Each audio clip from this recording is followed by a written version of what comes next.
Here we are on the verge of Memorial Day weekend. A lot of you might have Friday off, already getting a little jump start to the holiday. A lot of people have plans to get out and about, whether it is taking a trip out of Hartsfield-Jackson International Airport or taking a road trip to somewhere. And fuel prices are impacting all of that. We've been talking about airline tickets, those prices going up because the increased price of jet fuel. And you know it, if you're out running errands, let alone taking a little road trip of your own, you know filling up your tank is costing you a lot more. So we want to bring on a good friend to the 11 live stream here, Patrick Haan, head of petroleum analysis for GasBuddy. Good to see you. Likewise, thanks for having me. All right, we've been talking about leading up to Memorial Day. So here we are, the start of the holiday weekend. And where does it look like the trends are going in terms of the price we're all paying to fill up the car? Yeah, it's a pretty painful start to the summer travel season. The average price in Metro Atlanta is above that $4 a gallon mark at most recent check at about 4.05. That's up about 5 cents from where it was a week ago. And the unfortunate reality that we're going to be living in is that as long as the Strait of Hormuz continues to be closed, we could continue to see gas prices going up over the course of the summer. Now, keep in mind, Georgia has been the beneficiaries of a 33 cent a gallon gas tax holiday. That gas tax holiday extended to June 3rd for now. If that becomes reinstated, then you're also going to get a bit of a double whammy in terms of a jump at the pump. So, hoping rather that the strait will reopen soon, so we could see some improvement in prices this summer. But the longer it remains closed, the more impactful it could be by the time we get to July 4 and then also to Labor Day. You know, you talked about the painful start.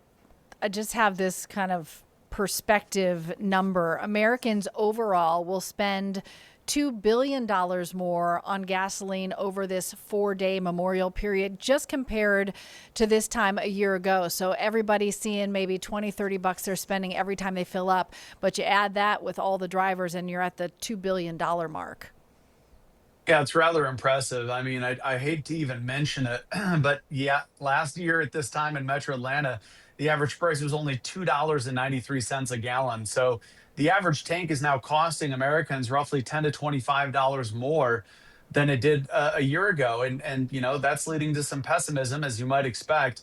Motorists, they're going to hit the road for Memorial Day, but a lot of motorists are looking at cutting where they're driving this summer. In fact, GasBuddy Summer Travel Survey found that 56% of Americans are planning to hit the road for at least one road trip between Memorial Day and Labor Day.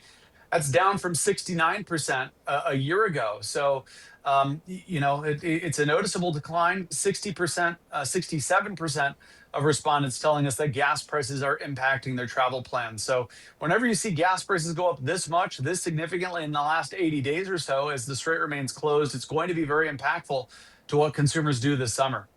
You know, remember a conversation we had with you in December before we knew that the war in Iran was going to be part of that picture? We always know that around Memorial Day, there is a little bit of a jump in prices as they change to that summer grade fuel, and just as knowing people are going to be out and about more. But the projections in December would be the high price would be $3 a gallon. And here we sit at closer to 450. In a national average. You mentioned that here in Georgia, we have the help of the gas tax being suspended. Do you feel like there's a growing frustration among consumers about how long this is playing out? Probably. I'm frustrated about it, probably more so than the average person. I get to talk about it for most of the course of the day. But I mean, absolutely. You look at the reality of this, and Gas Buddy, back in December when we put our 2026 fuel outlook together, something we do every year, we anticipated that the national average in the month of May would range between 2.99 to I think about 3.25 a gallon. Well, we kind of missed the mark there, but we also didn't expect that the US would attack Iran and that Iran would close the strait. But it just goes to show what could have been. It's kind of like rubbing salt in the wound now when you look at what we projected. And unfortunately, the reality, obviously very unpredictable, that the US would launch a major attack on Iran and that Iran would close the Strait of Hormuz now for 82 days. But that is now the entirety of where gas prices are going to be this summer. If and when the strait reopens, we'll see moderation. Prices will start coming down, although it may take a while for them to get back down to those pre war levels. Or if the strait remains closed over the duration of the summer, we will continue to see higher prices. So if you're trying to budget for a road trip, you may want to set aside or budget for gas prices at 4.50 or maybe even $5. Uh, my hope is that the strait reopens, but that hasn't worked out just yet.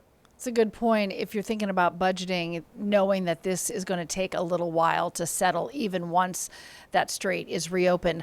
Let me ask you a couple of questions about how to make the best in a challenging situation. What is the best way to find the least expensive gas around Metro Atlanta right now? I mean, probably the easiest thing to do is get out your smartphone, check the GasBuddy app, and that'll show you the least expensive station within your immediate range, and it'll show you the most expensive. Just by looking at those two prices, you'll know, okay, is the station I'm looking at one of the stations in the lower side of this or the higher side? So I just can't overestimate how useful smartphone apps have become. And especially in this instance, knowing what stations around you are charging will give you an idea on if you're about to pay more than you should or if you're getting a good deal. And of course, you can also look at things like the Pay with GasBuddy Plus card, which can also offer you personalized discounts at a lot of those retailers as well. And aside from shopping around, the other thing that Americans can do, the least favorite thing, is just slow down when you're trying to get to your destination. Your car is a lot more fuel efficient at 60 to 65 miles an hour than it is at 75 miles an hour or so. So, if you want to extend, you want to get more miles out of every single tank this summer, just try to be a little bit more cognizant to how you're driving, reducing your speeds, reducing your pace of acceleration, and you could get dramatically better amount of miles every tank. It's summer. We should relax anyway, right? Take a deep breath. We should, Slow our but it roll. also goes very quick. Yeah, no doubt. Hey, at a time where 10 cents a gallon feels like a real significant savings, talk me through the benefit in some places of choosing to pay with cash over credit card. Well, yeah, I mean, it depends on if you're getting a benefit. A lot more stations are offering cash discounts now because of the Department of Justice suing Visa and MasterCard years ago. And so now gas stations can assess the cost of taking that credit card on what you're paying. So do the math. It certainly helps. But some credit cards might have 1 or 2% cash back on gas purchases. Oftentimes the GasBuddy card, I see discounts of 5, 15, 20 cents a gallon.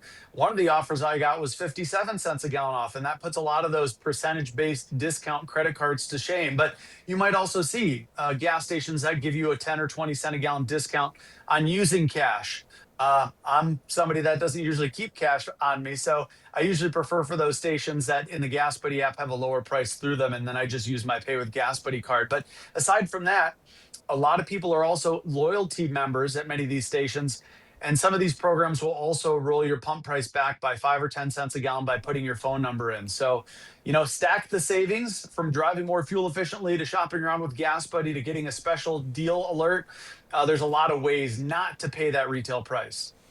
I like the sound of that. Stack the savings wherever you can. Patrick DeHaan with GasBuddy. Hey, we always really appreciate the time. Thanks so much. Have a great Memorial Day weekend. Thanks, you too.